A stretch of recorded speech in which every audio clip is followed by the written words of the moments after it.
amai vossa mulher, como também Cristo amou a igreja e a si mesmo se entregou por ela, para santificar, purificando-a com a lavagem da água pela palavra, para apresentar a si mesmo igreja gloriosa, sem mácula, sem ruga, nem coisa semelhante, mas santa e irrepreensível. Assim devem os maridos amar a sua própria mulher como o seu próprio corpo. Que ama a sua mulher, ama a si mesmo. Porque nunca ninguém aborreceu a sua própria carne, antes a alimenta e sustenta, como também o Senhor a igreja, porque somos membros do corpo, do seu corpo.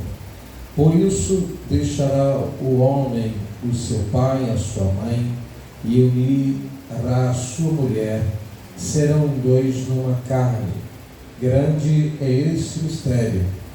Digo, porém, a respeito de Cristo e da igreja, assim também vós, cada um em particular, ame a sua própria mulher como a si mesmo, e a mulher reverencie o seu marido. Os irmãos podem se sentar.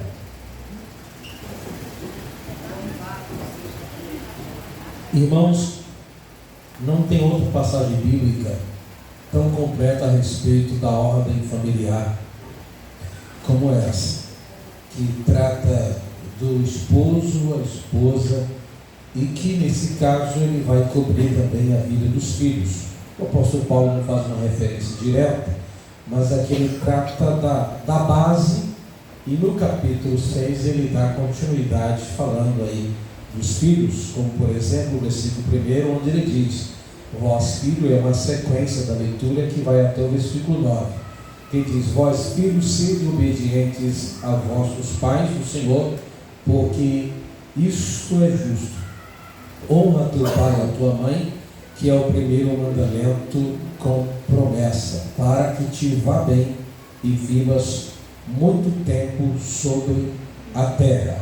Então continua essa leitura na estrutura familiar, e que acaba cobrindo também outras pessoas próximas que não são do mesmo sangue. Culto com a família é algo importante quando o título faz sentido com o conteúdo do trabalho. Foi muito importante que o cântico teve os 2 hinos que eu ouvi nessa noite aqui. Um deles foi o pastor cantou agora há pouco, que faz parte do contexto do que está sendo tratado o culto com a família. E em muitos lugares o tema é um e o pregador fala outra coisa, né? Aquilo que o Espírito Santo colocar, que não, na verdade, é só um pretexto da gente não querer pegar dentro do tema. Não é verdade? Então, queridos irmãos, eu me lembro, quando a gente se trata de família, que a gente que tem um pouco mais de tempo, não sou tão velho assim, tenho apenas 50 anos de idade, mas a gente percebe como as coisas com o tempo vai se mudando tanto. E essa mudança começa na família. Se a família mudar para melhor ou para pior, as demais áreas da sociedade vai se alterar, isso não tem jeito. Porque tudo na vida é um resultado da estrutura familiar. Se você vê maus motoristas, é um resultado da estrutura familiar. Mal pagadores, é um resultado. Não, às vezes não é no sentido assim absoluto. Tem casa que o pai e a mãe ensinam uma coisa, 4 filhos seguem, tem um que não segue. Mas pode ser que seja um resultado da família de uma outra pessoa, e que essa pessoa se espelhou ao invés de se espelhar na família biológica. Certo? Então, mas geralmente está voltado na questão familiar. E nós, como cristãos, nós não levamos muito a sério a questão familiar como deveria. E por isso o mundo está perdendo a sua estrutura. Cada dia as coisas estão ficando ruins, porque as pessoas estão se perdendo. Nós temos um guia, nós temos a bússola, nós temos a Bíblia Sagrada, a instrução de Deus, o manual que fala muito sobre família, ou em contexto que envolve família, mas a gente dá pouca importância para isso. Observe bem que para a gente pregar sobre família, tem que ter um trabalho de campanha, tem que ter um trabalho temático, um congresso, alguma coisa, senão no dia a dia você não vai ver pregador itinerante, por exemplo, por aí pregando sobre família, se não der o tema para ele, ou se não está acontecendo alguma coisa para mexer com a estrutura dele. Mas geralmente a gente se fala de várias áreas doutrinárias, a Bíblia e a família faz parte, falar de família faz parte do contexto doutrinário. Mas nós não tiramos tempo para isso, porque falar sobre família vai trazer certos incômodos. Tem muita gente que não tem autoridade para falar sobre família, pelo tipo de família que ele tem, pelo tipo de casamento que a pessoa vive, o andamento da sua história não permite. Então a pessoa, a consciência dói um pouquinho ali, a pessoa prefere falar de outras coisas porque sabe que alguém vai lhe apontar por causa do tipo de vida que a pessoa tem. Certo é que alguns pregadores não podem pegar mesmo sobre família. Certo é que muita gente não pode falar sobre vida conjugal, porque a vida que vive vai entrar em choque. A própria esposa vai chegar em casa e vai apontar ou até mesmo na hora do culto. Os filhos não vão aceitar o que o pai vai estar pregando, os filhos assistirem, porque alguns pais não podem falar sobre família, porque eles são péssimos no sentido de qualidade de pais. E aí muitas coisas vão tirando isso. Nós temos uma visão do mundo que cada dia está querendo mexer nessa estrutura familiar para tentar desclassificar, para mudar a direção, para mudar a constituição familiar, querendo dar outro sentido, outro rumo, deteriorando essa situação. Então, o que eu gostaria de entender com você é o seguinte: se cada pessoa, pai, mãe e filho, quando fala de família, geralmente a gente se entende mais ou menos assim: pai, mãe e filhos, ou os pais e filhos, mas colocando na ordem sistemática pai, mãe e filho, a gente percebe que às vezes o pai não está infectado pelos ensinos, pelas insinuações deste mundo, mas a mãe está, ou os pais não estão, mas o filho, dependendo da idade, já está começando a pegar carona com os conceitos do mundo. E ninguém sabe qual é a sua posição na estrutura familiar. E tudo que Deus faz, tudo que Deus fez, tem uma ordem. E essa ordem precisa ser seguida.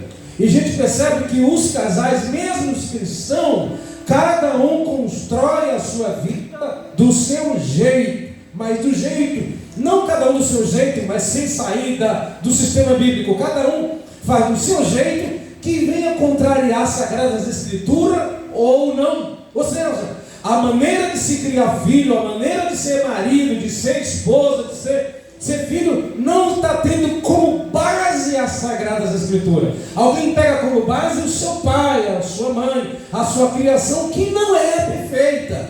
Pega como base a vida do tio, da tia, pega como base a vida do vizinho, um casamento anterior, alguma coisa, e acaba trazendo muita turbulência na vida familiar. Então, quando a gente não atenta para as Sagradas Escrituras, a gente não vai saber como começar para ter uma direção, para que nessa estrutura cada um se posicione no seu lugar. Na vida familiar, o marido tem o lugar dele, e ele não pode tomar o lugar da esposa nessa estrutura familiar. Na estrutura familiar, a esposa tem o seu lugar, e ela não pode tomar o lugar do esposo. Na estrutura familiar, o filho tem o seu lugar, e ele não pode se posicionar no lugar da mãe e no lugar do pai. Se fazer isso, vai ter desarranjo, e aí não vai ter oração que mude, não vai ter jejum que resolva.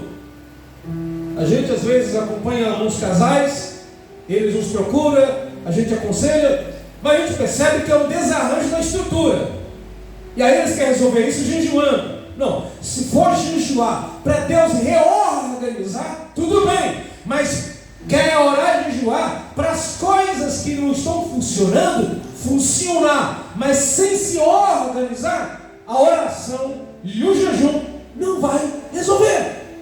Nas pequenas coisas precisa ter ordem. O apóstolo Paulo chega a falar na primeira carta aos Coríntios que até para espaços de tempo mais longo que a gente entende quando o marido e a mulher for se consagrar, que até nisso eles precisam ter um pensamento em harmonia. Não se separe o homem da mulher, a não ser que seja para a consagração, a não ser que seja para buscar a presença de Deus, e que isso não seja por muito tempo, e que volte para que o diabo não aproveite a falta de controle e perturbe o casamento, mesmo no momento em que eles se separaram para se consagrar. Pedro, se não fala no hora, chega a dizer, a Bíblia diz que o homem com sua mulher precisa um com o outro andar em sabedoria para que as orações não sejam impedidas. Não precisa ter nem briga forte, não precisa ter nem pancadaria. Se o marido e a mulher estiverem desarranjados biblicamente, eles vão orar e não vai passar do teto. Então começam nas pequenas coisas. Então a conclusão desse primeiro raciocínio é: a gente percebe que as famílias estão em desordem, e a televisão está aí ensinando isso todo dia, e os vídeos de internet estão aí ensinando todo dia, e até alguns pregadores e pastores também. Tem pastor que é tudo, menos crente, né? É a tribo. Então precisa ter ordem. Então você percebe que pela família sempre começa Deus tratando, Deus falando, Deus estruturando. Primeiro personagem, o homem, o esposo, quando se trata de família. Depois a esposa, depois para filhos. Então quando a gente entra nesse universo, a gente percebe que tem as suas prioridades. As pessoas não têm mais prioridades. Tem a vida conjugal e tem os filhos. Então, vida familiar. Quem é a autoridade na casa? Ah, não, a autoridade é aquele que sabe administrar melhor. Está no caminho do desarranjo. Ah, lá em casa meu pai, meu filho é que ele é o cabeça. Está fora da Sagrada Escritura. Deus colocou, não é questão de um mais importante e outro menos importante. É cada um nessa configuração de Deus, cada um no seu devido lugar. O homem é autoridade na família. Quando ele não se posiciona, a mulher vai ter que se posicionar. E aí, ela pode até fazer tudo certinho, já imaginando que é assim que seu esposo faria, mas Deus vai estar dizendo: está tudo errado. Foi ele que eu coloquei para ser o cabeça da casa, não foi ela que eu coloquei. Porque todo casamento dentro da Constituição legal é uma família formada por Deus. Nem precisa ser crente. Se estão casados, a Bíblia diz: o que Deus uniu, não separe o homem. Não é quem Deus uniu. Se fosse quem Deus uniu, você diria assim: irmãos, é quem Deus uniu. E quem Deus nos uniu? Não está falando de pessoas, está falando de constituição. É a constituição conjugal. Você não vigiou e casou, logo que você casou, está dentro desse sistema. O que Deus uniu não deve ser separado. Não é quem, é o que Deus uniu. Estou fora do casamento, serve para crente e serve para descrente. Então a estrutura está sendo corroída porque a gente vai pegando uma beiradinha, muitas vezes nós cristãos, comum. Então, nós vamos lá. Prioridades. Para o casal e envolvendo os filhos, Deus tem que ser a prioridade. Deus tem que ser prioridade. Quem aqui tem Deus como prioridade na sua casa? Ele tem que ser primeiro. E isso é na mentalidade do marido, na mentalidade da esposa e dos filhos. Tem filho que é o pai que vem primeiro. Tem mulher que é a esposa que vem primeiro. Em alguns casos, o marido fala: a minha esposa que está em primeiro lugar. Eu estou falando ainda na área quando envolve a pessoa de Deus. Agora, Deus é o primeiro para todos nós. Ele deve ser o primeiro. Às vezes não é. A gente não coloca ele em primeiro lugar. Mas prioridade na vida de todos nós deve ser Deus. Agora, e depois de Deus? Quando se pergunta para o homem: quem é a prioridade da sua casa? Sua mulher ou seus filhos? Muitos homens não sabem responder. Uns vão responder assim, é minha esposa. Outro vai responder, meus filhos.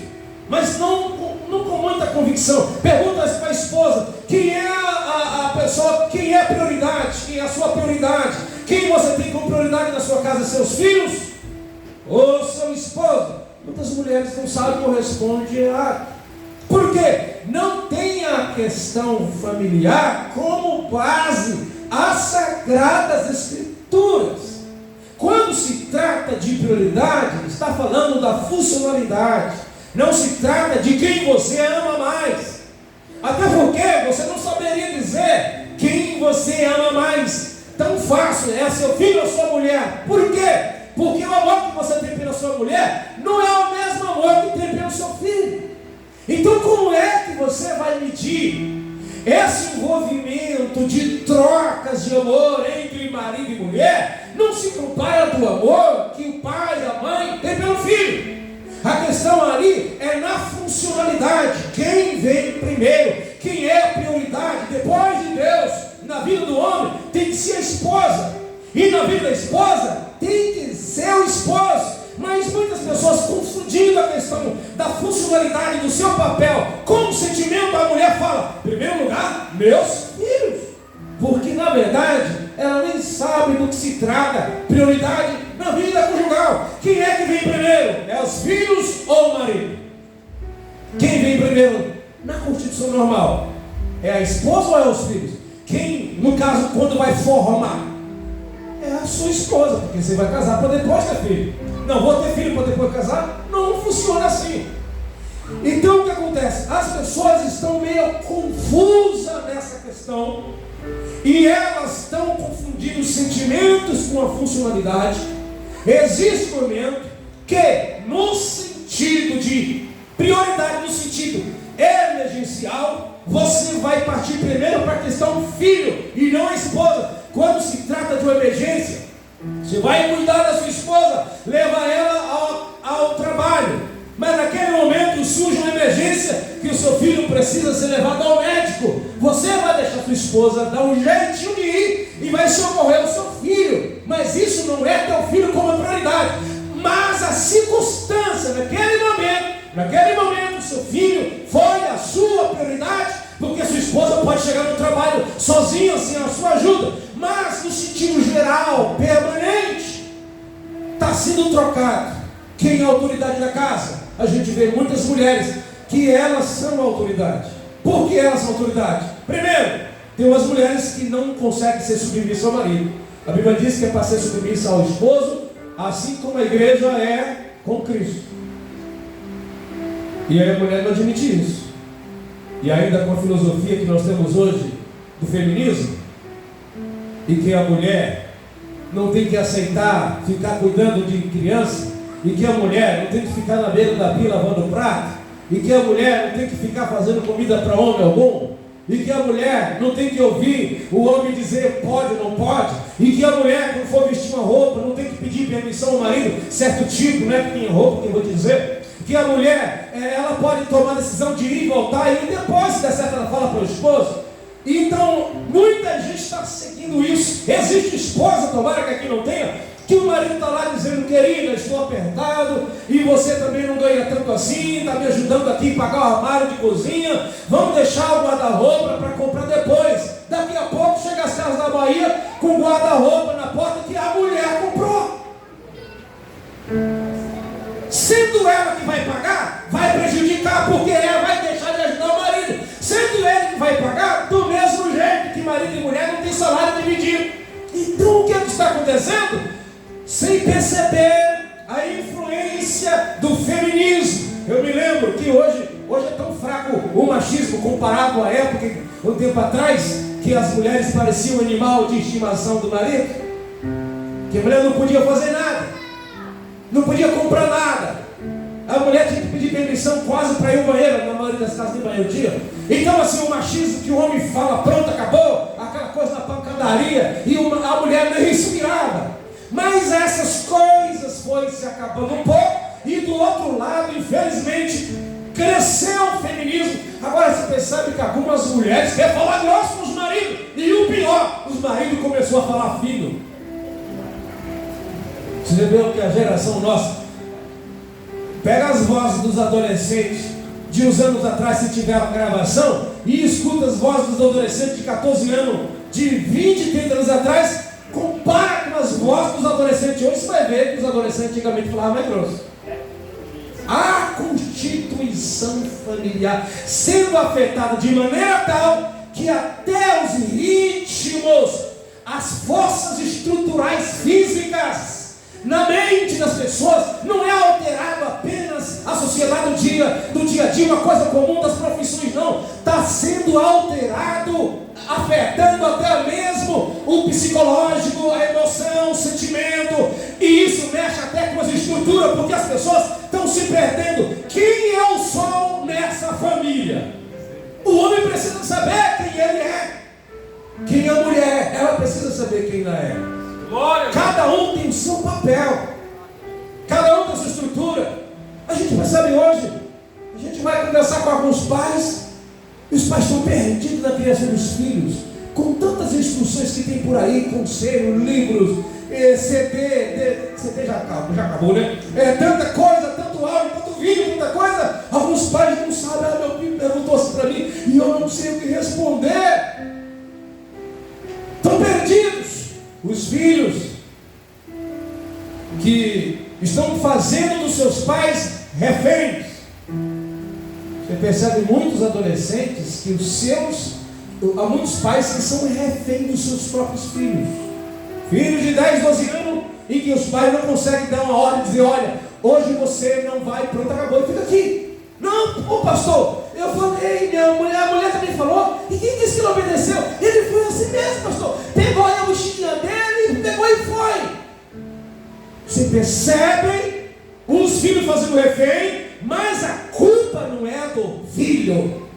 Esse filho teve uma instrução, e essa instrução veio do pai e da mãe, não com essas palavras. Por exemplo, quem aqui dirige? Você está dirigindo num carro. Não, eu estou indo na padaria, estou indo com o meu filhão, ele tem 7 anos de idade, ele pertinho. Qual é o banco que você deve colocar seu filho? Banco de trás. O que é que você faz? Coloca no banco da frente. Você está ensinando seu filho a ser um transgressor de uma lei constituída pelo próprio Deus, segundo as Sagradas Escrituras. Eu estou indo até a próxima esquina, mas está indo de carro, não é tão perto assim, até porque, apesar que o povo é viciado na de carro hoje, mas você vai com o filho e você é o primeiro, porque logo ali vão colocar o cinto. O que você está fazendo com o seu filho? Ensinando a ele, crescer na rebeldia, não usar o cinto e se tornar um motorista que não gosta de obedecer às autoridades de trânsito. Isso é forma de ensinar os filhos. Veja que em Provérbio diz: ensine o menino no caminho em que deve andar. Enquanto estiver no caminho, ensine o menino. Enquanto estiver no caminho, ensine o menino. E aí ensine que hora? Quando estiver levantando, quando estiver deitado, indo para a cama, quando estiver no caminho, como falar em Deuteronômio, no caminho, quando você estiver indo para algum lugar, de manhã, de tarde, diz que é para inculcar na cabeça da criança a palavra de Deus. Então assim, essa ramificação tão perturbadora que nós temos hoje, das famílias não funcionando como deveria, é porque o diabo implantou na mente de muitas famílias uma semente do mal, não observando as Sagradas Escrituras, e daí alguns pais nem sabem como é que isso começou. Mulheres mudando de comportamento com os maridos, que o marido nem sabe onde começou. Homens mudando de comportamento com sua esposa e nem sabe onde isso começou. Você ouviu de algum lugar, seu subconsciente absorveu. No seu consciente você não se lembra, mas o seu subconsciente pegou aquilo como uma esponja e está praticando e nem sabe de onde veio. A gente, como eu disse, a gente lida muito com família. Irmãos, não sei a igreja daqui, mas por onde eu já passei e onde estou auxiliando o pastor, a maioria, eu não disse muitas, a maioria das famílias que a gente se envolve para ajudar está com problema estrutural. Problema estrutural. Porque os membros da família, não se posicionando cada um no seu devido lugar. Porque Deus, Ele não trabalha na desordem. Por que é que o culto tem seu estilo, sua forma de começar e terminar? Nós damos o nome, como é o nome mesmo, pastor, que a gente dá? A liturgia. Por que tem que ter liturgia? A liturgia é para dar ordem. Cada igreja tem um tipo de liturgia. A liturgia é para colocar ordem no culto. Porque senão chega cada um aqui, hoje eu senti de dirigir o culto. Entendeu? O pastor disse que é para cantar 2 hinos, mas o Espírito Santo falou que é 3. Qual o Espírito Santo? Qual o Espírito Santo? Porque eu só conheço um e um que eu conheço não vai fazer isso não. Você está entendendo? O pastor falou que para eu pregar até as 9 horas. Mas se o Espírito Santo quiser levar, que Espírito Santo é esse? Isso é desordem. Então na família tem a ordem. O pai está falando, José ou Antônio, com o filhinho, não coma 2 pães de manhã que você vai ficar obeso, o pão mata, vira açúcar. A mulher fala, querido, deixa ele comer 2,5. O que essa mulher está fazendo? Tirando a autoridade do pai. Então o pai que a autoridade pode falar depois da mulher? Também não. É colocar em desordem aquele momento em que a mulher está falando, no sentido filho daquela situação, ela está sendo a autoridade ali. E depois eles em particular se resolvam quem está certo é o José ou o Antônio, o marido ou a mulher. E aí eles passam a instrução correta depois para o filho. Mas um não pode desautorizar o outro, a não ser que seja algo perigoso. Aí sim, você pode tomar frente e protestar. Se não, por mais que você discorde, mulher ou homem, deixa o outro falar, depois chama no canto, não trate de problema conjugal na frente do filho, porque você vai criar uma grande confusão na mente do filho. Então, queridos, se a gente olhar para as Sagradas Escrituras, vai ser melhor. Quem vem primeiro? Deus. E na ordem familiar, o marido. Tem uma hierarquia. A hierarquia, prioridade na família não significa amar membro mais do que o outro. Não significa amar mais um do que o outro. Mas sim estabelecer hierarquia, ordem, maturidade emocional, para garantir que todos fiquem bem a longo prazo. Porque o que é ensinado errado agora, com maus exemplos, vai repercutir lá na frente. Por exemplo, eu sou filho, já falei aqui da outra vez, sou o mais velho, de 10 filhos. Dos 10 que meu pai com minha mãe, porque meu pai tem outros, mas do que ele teve com minha mãe foi 10, eu sou o mais velho. E a maneira que meu pai nos criou, e a maneira que ele foi com minha mãe, ele deixou a gente meio insensível em relação a ele. Por exemplo, de todos os filhos, quase todos não tem aquela questão de mandar uma mensagenzinha para ele hoje, de falar com ele. Não temos raiva, não temos sentimento, mas a gente não se lembra um dia de uma frase que ele disse que amava a gente, que gostava da gente, de elogio a gente, abraçar a gente, beijar a gente. O negócio era só, siga na linha certa, e se errar, o pau quebra. Eu estou falando literalmente. Eu me lembro que ia buscar leite nas fazendas, montado num jague ruim, numa garrafa de 51 vazia, não dá para misturar, né? E aí tem os animais que perto do colchete, não sei se você sabe o que é colchete, um negócio de arame que você estica, ou uma cancela pesada, ou uma porteira com os varões para você puxar, ou um mata-burro. Mata-burro não dá para passar, não, mata-burro é para passar carro, o animal não passar. Mas tem os animais que deitavam, tinha uns que mordiam a perna da gente, nem sempre tinha cela, tinha que ir longe no lombo do animal sem forrar, com aquele suor, uma subida louca e outra para descer, pior ainda, e aí às vezes um litro de leite quebrava. A gente já sabia que ia apanhar. Não adianta falar que o jumento foi morder a perna e você foi livrar a perna e quebrou. Não adiantava. Eu me lembro que meu pai falava assim pra gente: Ailton, vai na cidade, a gente morava na roça, vai lá, busca 100 gramas de fumo de corda, 2 litros de farinha, 1 quilo de açúcar, 1 pacote de fubá e 50 gramas de carne. O que o senhor falou primeiro mesmo, pai? Se vira. Esse é o tratamento. Às vezes eu me lembro que eu já apanhei dormindo. De hoje não passa, e ele não deixava passar mesmo não. A gente ficava o dia todo fazendo reza para tudo quanto é santo, dando 3 pulinhos para ter livramento. E a gente ia dormir, daqui a pouco se acordava. Lepo, lepo, lepo. Aquelas corriam de banha de facão. Não tinha o que fazer. Mas é a única coisa que a gente se lembra. Então, a gente se lembra também que várias vezes ele tentou matar a nossa mãe. Depois de ela se converter uma vez, ele chegou com um facão, que eu acredito que fosse para cortar ela, só sei que estava em cima de uma mesa, com aquelas bíblias capa dura, e ele veio assim com um facão em cima da Bíblia, bateu, cortou os 5 livros da Bíblia, os 5 Pentateuco, o peito do facão, aquela parte redonda, cortou. Eu lembro que eu procurei todas as folhas até chegar. Foi os 5 primeiros livros. Eu lembro que uma vez ele estava escutando a pregação de Sansão, que com a queixada de jumento matou ali cerca de 1000 homens. De repente, ele está escutando e parece até que ele estava saboreando aquela palavra. Aí ele deu aquele grito assim: mas eu não acredito.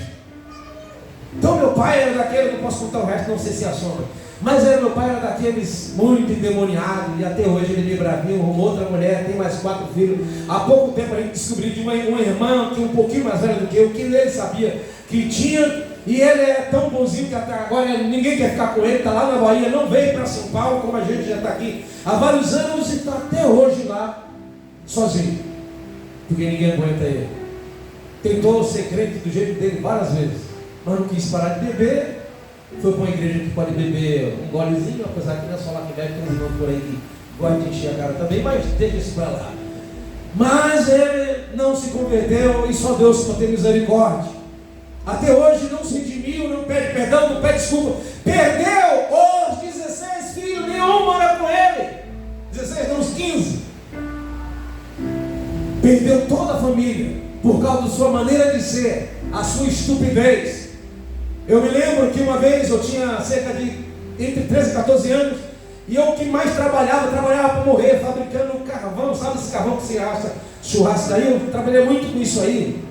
A gente fazia uma carreta, que parecia aquele carro baú, né? Hoje não tem mais, por uma carreta daquela por mês. O meu pai começou com um negócio de chamar gente de vagabundo, vagabundo, vagabundo, vagabundo, e aquilo no interior, que não chamava você de vagabundo, era uma brincadeira de mau gosto, talvez, alguns até brincam, mas no Nordeste, chamar alguém de vagabundo era para morrer. E o pai chamava o filho, que mais trabalhava para ele. Eu digo, eu vou embora de casa. Aprontei minha malícia, escondido com minha irmã mais velha, e fui de madrugada, passei num val é a parte rasa de um rio, com a água aqui batendo na altura dos peitos, quase a água me carregando. Depois ele, que não dava R$1 para cada final de mês do que eu fazia, se arrependeu, teve remorso. Não arrependimento não, ele teve remorso e foi me procurar para pagar para trabalhar para ele, porque ele tinha muito problema de coluna e não conseguia fazer muita coisa. Mas até hoje continuou com o coração endurecido. A vida familiar se perdeu, e tem muita gente sofrendo, porque a gente sabe que isso acaba afetando os filhos. Separação, qualquer separação, psicológica ou emocional, os filhos que assistem isso, por mais que o padrasto, a madrasta crie certinho, a não ser que seja muito criancinha, vai afetar, vai por mim, vai afetar. Então a família precisa entender essa questão de ordem. Alguns entendem como é o cabeça, age ao invés de agir com autoridade. Não dá para a gente detalhar porque não é um estudo bíblico, mas alguns agem com autoritarismo. Algumas mulheres compreendem isso, mas outras, até mesmo a autoridade comum, entende que o marido está sendo autoritário, mesmo que quando está sendo apenas a autoridade comum do marido. Algumas esposas insubmissas estão seguindo a filosofia desse mundo do feminismo, e aí o que acontece? Está acontecendo muita desordem conjugal. Você vai conversar e muitos maridos separadamente falam com a gente como é que sua esposa reage quando o esposo procura colocar em ordem. Ou eles conversam com a gente como é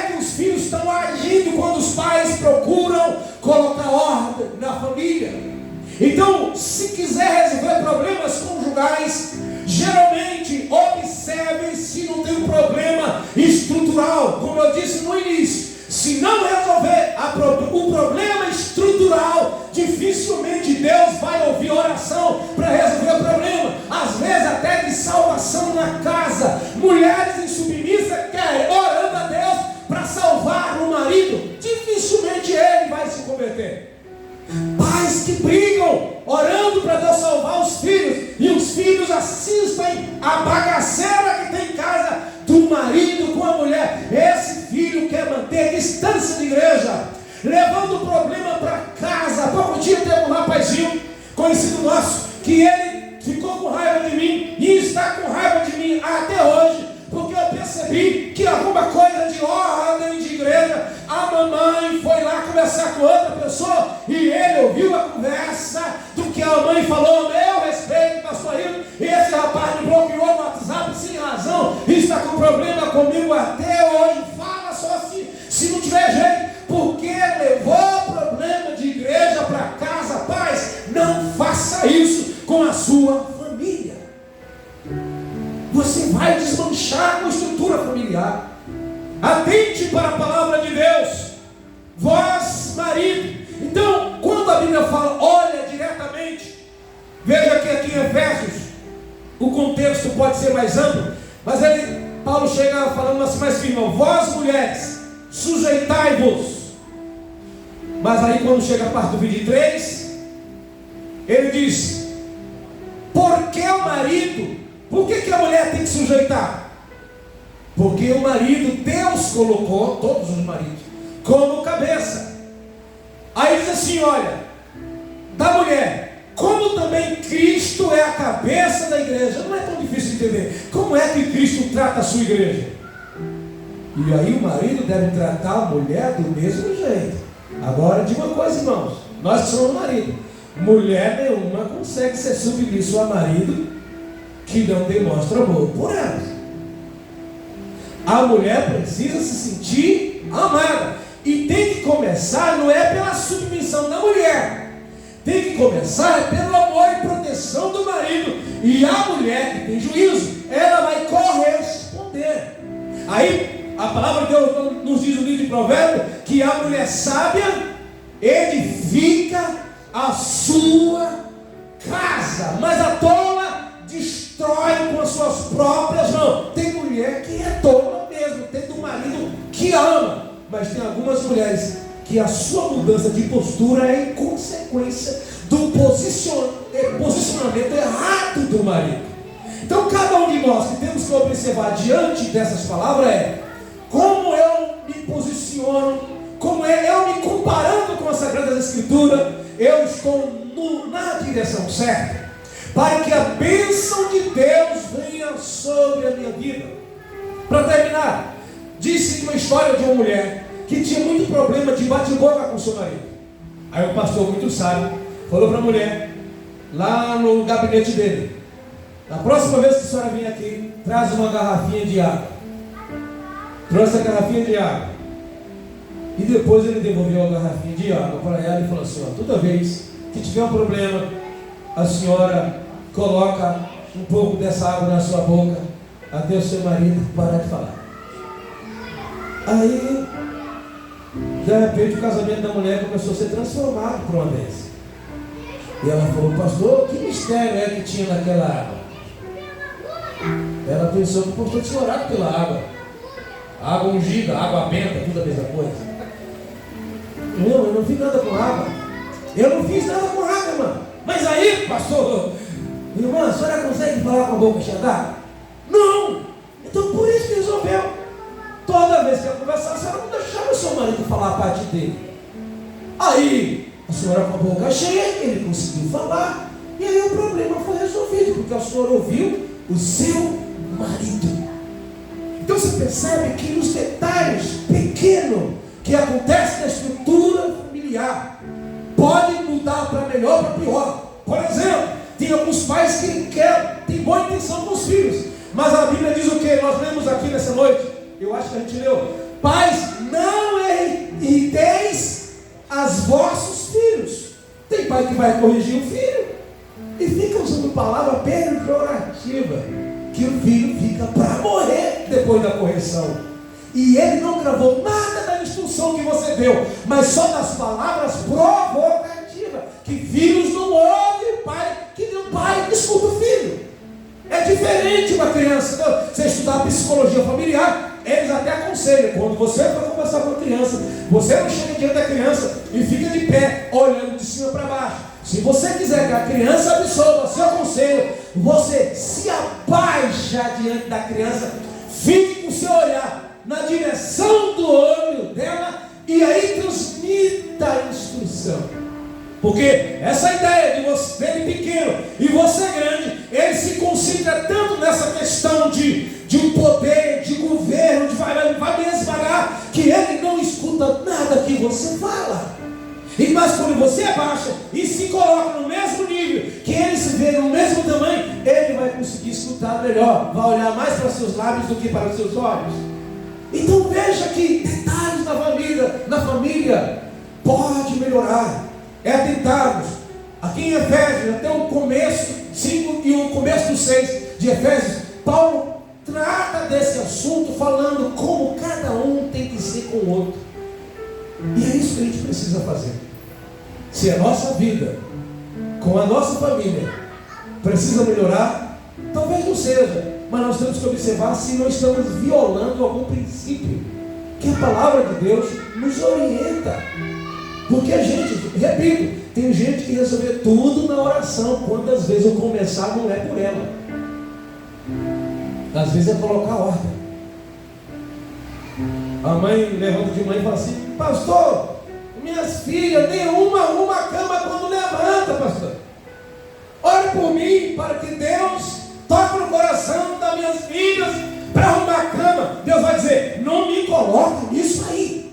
Eu te dei autoridade. Você que vai lá e ordena, não é eu que vou colocar no coração do seu filho para arrumar cama, para arrumar emprego, não. Você que tem que fazer isso. Eu já te dei autoridade sobre os filhos. Você é autoridade lá na sua casa. Não quero que Deus faça o papel de mãe, o papel de pai, naquilo que é da competência do marido e da mulher.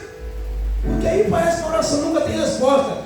Deus está até escutando, mas está falando: eu quero ver até onde vai aprender a resolver a situação. Então, queridos irmãos, transformar numa palestra, Então nós precisamos atentar para isso.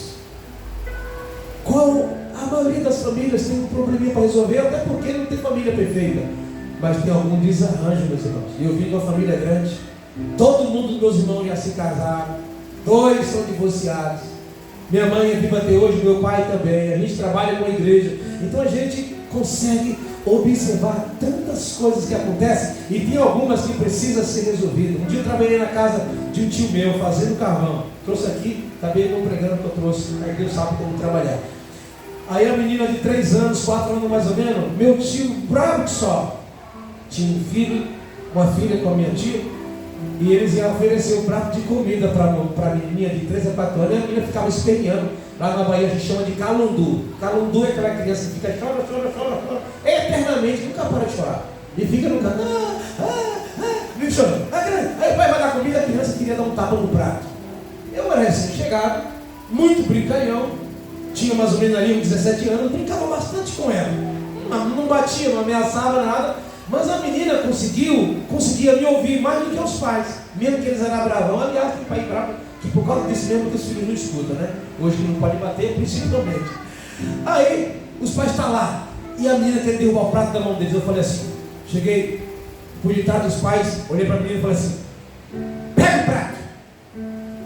A menina estendeu a mão, pegou o prato para comer. Mas eu não bato não foi com medo de mim. Eu conseguia ter mais autoridade como recém-chegado, apesar de brincar como se fosse 2 crianças, E a criança me ouviu e não ouviu os pais. Isso se chama falta de autoridade, que se perdeu em algum momento da vida. É preciso.